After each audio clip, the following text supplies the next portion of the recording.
The file is corrupted. You believe you are the sum of your experiences.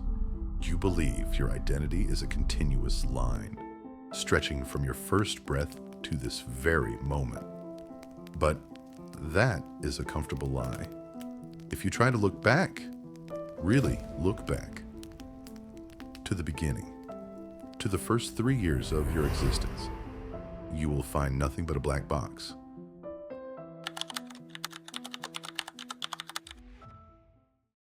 Psychologists call it infantile amnesia. They treat it as a biological quirk, a glitch in the developing hardware. But what if it's not a glitch? What if it's a deletion? We are investigating a theft, the theft of your original self.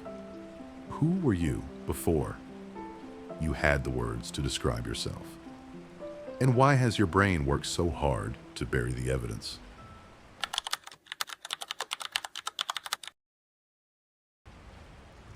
Let's look at the official report. The neurobiological alibi. The standard theory posits that the culprit is the hippocampus. In a child, this structure, the brain's archivist, is volatile. It is a construction site.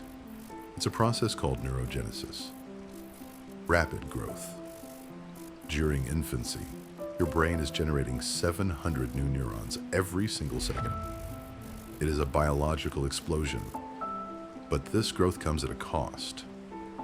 To build the new roads, the brain must destroy the old paths.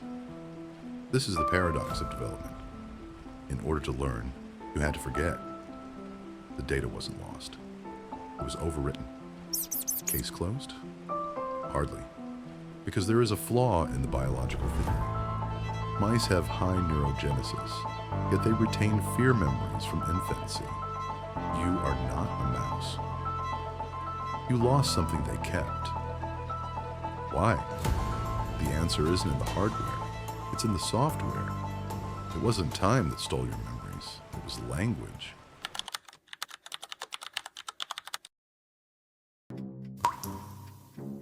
Before you could speak, your world was pure sensation, raw terror, unfiltered joy, the smell of dust, the warmth of skin. It was encoding without narrative. Then, the magic shrinking machine turned on. That's what psychologists call the onset of verbal memory. Language is a compression algorithm.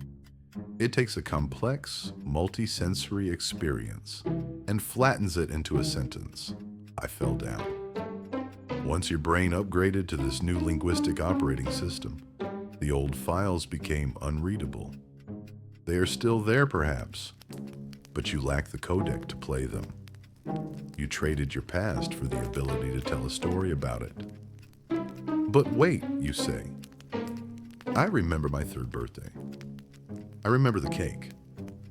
Do you? Or do you remember the photograph of the cake? Freud called them Deckerinnerung, screen memories. Most of your early childhood memories are not replays. They are reconstructions.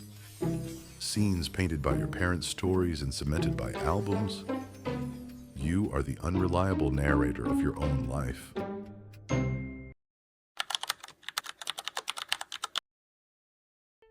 This creates a profound existential vertigo. If the foundation of your identity is a fabrication, a story told to you by others, then who is actually driving the machine? Perhaps this erasure is not a theft. Perhaps it is a mercy. To be an infant is to be helpless, to be overwhelmed by giant forces, loud noises, and incomprehensible needs. If we remembered the raw intensity of those first years, the sheer terror of separation, the absolute dependence, we might never function as independent adults. Nature grants us a clean slate, a quarantine of the past. You are not the child in the photo.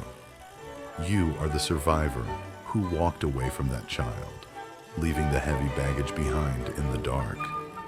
The ghost in the nursery isn't haunting you. It's protecting you. The file on your past is sealed, But the investigation into your subconscious is just beginning. If you want to be present when we open the next dossier, you know what to do.